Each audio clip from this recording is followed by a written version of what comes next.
இன்னைக்கு திருச்செந்தூர் முருகனை வந்து இன்னைக்கு தரிசிக்கிறதுக்காக நாங்கள் நண்பர்கள் எல்லாம் வந்து முருகனை தரிசிச்சுட்டு சென்னைக்கு போகிறேன் நாளைக்கு. சார், அதாவது வாக்குப்பதிவு வந்து 70% குறைவான வாக்குப்பதிவு இருக்கு. அதுல வேற கொஞ்சம் சில கூடுதலா இருந்துச்சு, அப்படி குறைவா இருக்கிற மாதிரி விஷயங்கள்லாம் நடந்திருக்கு. இதை நீங்க எப்படி பாக்குறீங்க? அந்த வாக்குப்பதிவு முதல்ல அவசரத்தில் ஏதோ செய்தி சொல்லிட்டாங்க, அப்புறம் 69.84 என்னமோ அதில் என்ன இருக்க போகுது? ஒரு சில கருத்து கணிப்புல வந்து திமுக, அதாவது இந்தியா கூட்டணிக்கு தான் தமிழ்நாட்டில் அதிக இடங்களை கைப்பற்றுங்கிற மாதிரிலாம் வந்திருக்கு கருத்து கணிப்பு. இதை எப்படி பாக்குறீங்க? மக்களுடைய கருத்து என்னங்கிறத ஜூன் 4ஆம் தேதி தெரிஞ்சிட போகுது. இதுக்கு நமக்குள்ளார இதில் தேவையில்லாத விவாதம். அதிமுக வந்து நிர்வாகிகள் வந்து பல பேர் வந்து கடமைக்கு தான் பண்ணி வச்சிருக்காங்க, நிறைய பேர் வந்து தலைமைக்கு கீழே கட்டுப்படல அப்படின்னு சொல்லி இபிஎஸ் வந்து ஒரு இது கொடுத்துருக்காங்க. யார் தலைமை?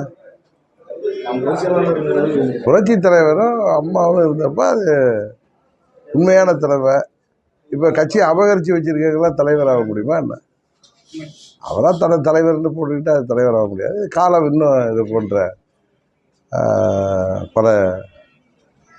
பல இல்லை. இந்த இப்போ உங்களுக்கு தெரிஞ்சிருக்கோம், புரட்சி தலைவர் அந்த கட்சி, அம்மா அவர்கள் கட்டி காத்த இயக்கம் இன்றைக்கு எவ்வளவு பலவீனமாக இருக்குன்னு தெரியும். ஒரு சில பழனிசாமி தலைமையில் ஒரு 5-6 பேர் அவர்களின் சுயநலத்தால், பதவி வெறியால், துரோக புத்தியால் புரட்சி தலைவர் கண்ட இயக்கம், அம்மாவுடைய கட்சி இன்றைக்கு வியாபார நிறுவனம் போல் ஒரு சிலருடைய சுயநலத்துக்காக பயன்படுத்தப்படுது. இப்போ கூட பாருங்கள், இந்த தேர்தலில் திமுக மீது எவ்வளவு மக்கள் எதிர்ப்பாக இருக்காங்கன்னு தெரியும். பழனிசாமியோட 4.5 ஆண்டு ஆட்சி மேலே இருந்த கோபத்தில் தான் மக்கள் திமுக திருந்தி இருக்குன்னு ஸ்டாலின் அவர்களிடம் ஆட்சி கொடுத்தாங்க. தேர்தல் வாக்குறுதிகள்லாம் 90% மேல் நிறைவேற்றாமல் மக்களை ஏமாற்றிட்டு வர்றதுனால மக்கள் ரொம்ப கோபமாக இருந்தாங்க. அது மாத்திரம் இல்லை, இன்றைக்கு தமிழ்நாடு முழுவதும் போதை மருந்து வியாபாரம் ஆளுங்கட்சி நிர்வாகிகள் துணையோடு நடைபெறுறதுங்கிறது எல்லோரும் வருத்தப்படக்கூடிய ஒரு விஷயம். வருங்கால இளைஞர் சமுதாயத்தையே பாதிச்சிருங்கிற அளவுக்கு போதை மருந்து வியாபாரத்தை இந்த ஆட்சி வேடிக்கை பார்க்குது. அது கூட பார்க்குறோம், போதை மருந்து கஞ்சா சாப்பிட்டு காவல்துறை அதிகாரிகளே தாக்குறாங்க. இன்னும் எத்தனையோ ஒரு விசித்திரமான நிகழ்ச்சியெல்லாம் அந்த ஆட்சியில் நடக்குது. அவர்கள் மேலே, திமுக மேலே உள்ள வெறுப்புணர்வை மக்கள் இந்த தேர்தலில் பிரதிபலிச்சிருவாங்கிறதுனால தான் திமுகவும் பழனிசாமியும் கள்ள கூட்டணி வைத்துக்கொண்டு என்டிஏ கூட்டணியை ஜெயித்து விடக்கூடாதுன்னு அவங்க ஓட்டை பிரிக்கிறதுக்காக ரெட்டலைங்கிற புரட்சி தலைவர் கண்ட சின்னத்தை திமுகவுக்கு உதவி செய்கிறதுக்காக பயன்படுத்தினார். அது நீ ஃபெயிலியர் ஆகிட்டு. பழனிசாமியும் திமுகவும் கள்ள கூட்டணி வைத்திருக்கிறார்கள். ஏன்னா பழனிசாமி மேலே கொடநாடு கொலை வழக்கு உட்பட பல பிரச்சனைகள் இருக்குது. இன்னும் ஊழல் வழக்குகள், முன்னாள் அமைச்சர்கள் மீது ஊழல் வழக்குகள் பதிவிட்டு எங்களெல்லாம் கைது செய்கிறாங்கன்னு அவங்கள்ட்ட சரணாகதியாகி இந்த தேர்தலில் வேட்பாளர் எழுதியிருக்காங்க. இது வந்து அம்மாவும் தலைவரும் கட்டி காத்த இயக்கம், திமுகங்கிற தீய சக்தியை எதிர்த்து உருவாக்கப்பட்ட இயக்கம், துரோகத்திற்கு எதிராக உருவாக்கப்பட்ட இயக்கம் இன்றைக்கு துரோகம் செய்வதற்காகவே ஒரு சுயநல கும்பலால் பயன்படுத்த முடியும். அதுதான் உண்மை. அதனால தான் இன்றைக்கி திரு அண்ணாமலை அவர்கள்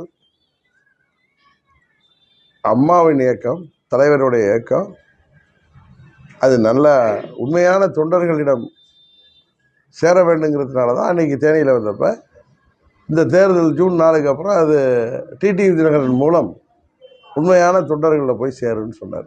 அதை கூட சில பேர் கேட்டாங்க, இன்னொரு கட்சியை பற்றி இவர் பேசுகிறாங்க. இது அது கட்சியாக இருந்தால் பேச மாட்டாங்க.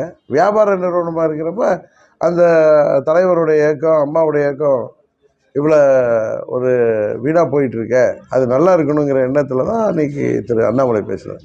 அவர் வந்து பாரதிய ஜனதா கட்சி வளரணும்னு நினச்சா இந்த அம்மாவுடைய இயக்கம் அழிஞ்சி போன நமக்கு என்னன்னு இருப்பார். ஆனால் அவங்களுடைய பிஜேபிக்கு அந்த எண்ணம் கிடையாது.